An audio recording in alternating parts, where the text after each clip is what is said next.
Am I autistic? Do you want to know if you're autistic? We're going to talk about if you're autistic in this video right now.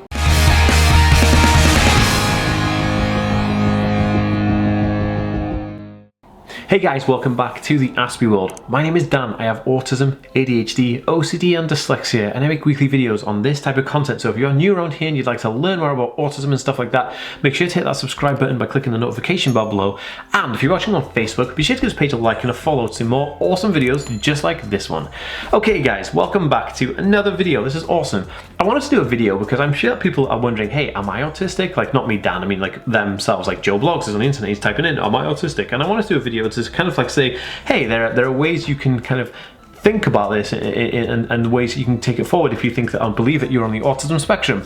So before we get started guys, if you want to head over to Instagram and Twitter and TikTok to give me a follow. I make content on all of those platforms, so please give me a cheeky follow. And I love talking to people in the DMs of Instagram. Now I'd like to know, leave me a comment if you're a person on the autism spectrum and you're watching this video just to get more information, or are you a person who thinks that they may be on the spectrum and you're on the fence about going for a diagnosis? Please leave me a comment. I read and respond to every single one. That'd be super awesome. Okay, so how do you find out if you're autistic or not? Well, let's wind it back a little bit. So the statistics are very simple. There's 1 in 60 people in the United States who have an autism spectrum condition. Now that's a lot of people. Now if we bring that over to the United Kingdom, there's 1 in 100 people in the UK who have an autism spectrum condition, and that are currently the people who are diagnosed, let alone the people who are undiagnosed or not yet diagnosed, right?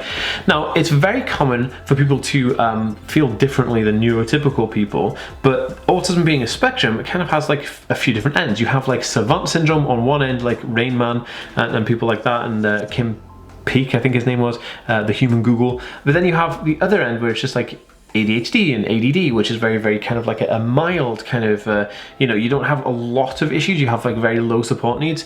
Now, autism being a spectrum, it's super interesting because a lot of people may think like, you know, they may come across something and people say, hey, that's a very unusual thing to do, that's very common in autistic people. And then you Google autism and you think, well, no, I can speak and I have a job and I have a wife and all this stuff goes on. But it's interesting to say that autism being a spectrum is something that we need to keep in the forefront of our mind.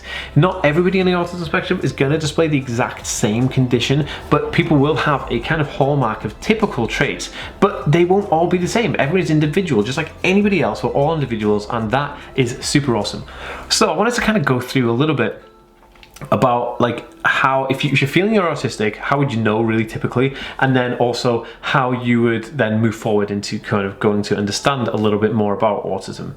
So I am gonna break that down right now. Okay, so people with autism generally don't like making eye contact. They may have really big issues making friends, maintaining friends, knowing what to say in social situations. They may even become selective mute in some situations.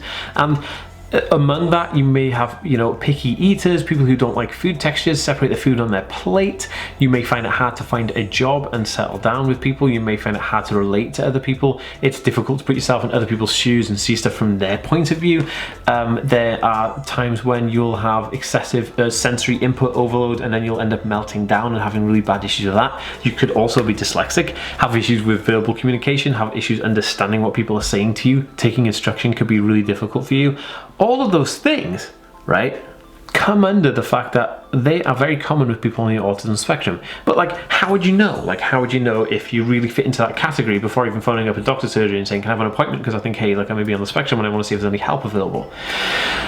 Now, this is what I would do.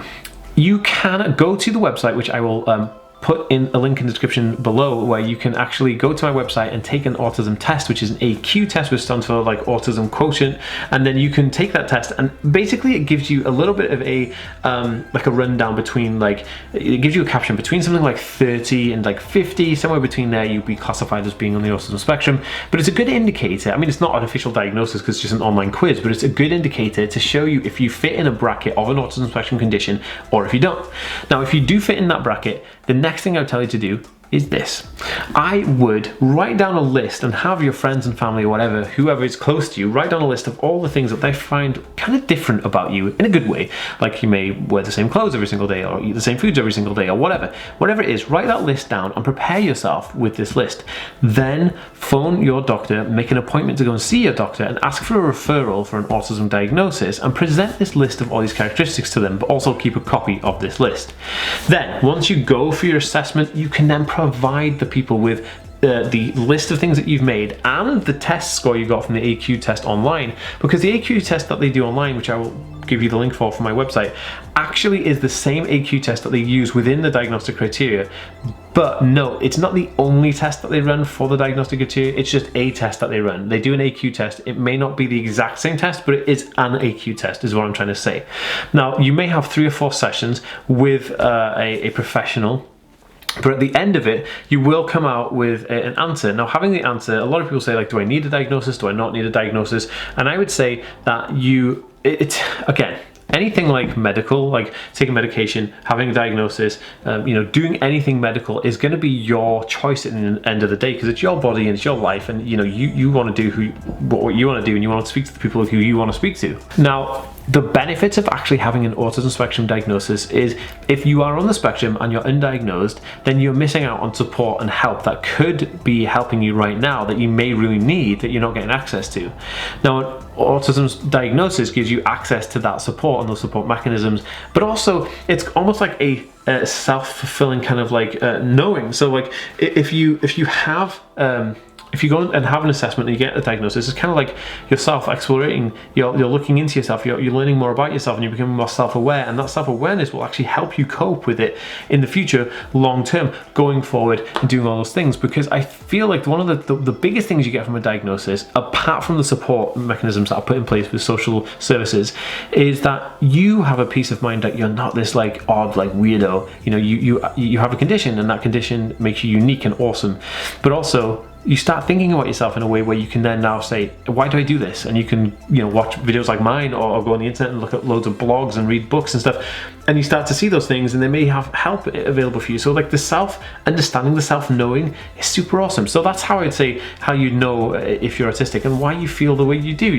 Autistic people feel like they are different to the rest of the world. They feel very detached. They feel like everybody is speaking a different language, and it's because they are. Everyone else is neurotypical, and you are neurodivergent, and there's nothing wrong with that. It's actually empowering, and I say that in the best way possible. I feel like the differences, what makes us different, actually empowers us, and that empowerment is something that we can really use to propel ourselves forward, especially in our careers and stuff, because people with autism have specific interests, and those specific interests give people the ability to really hone down on a specific subject, and that subject could then become your career, which would be super amazing. I actually did an online course all about how to turn your obsessive interest into a career. Now, if you're struggling in an area of work and want to turn your interest into a career, I will leave a link in the description below and in the card above here, so you can check out that course. It's currently on sale right now on my website. There's a sale on, so there is money off, and I highly recommend checking it out, because it was just really fun to make, and it was really powerful. It's changed a lot of people's lives. Guys, if you found this video interesting and could help somebody else and benefit somebody, please share it on Twitter and Facebook, and I will see you next time, guys. Peace.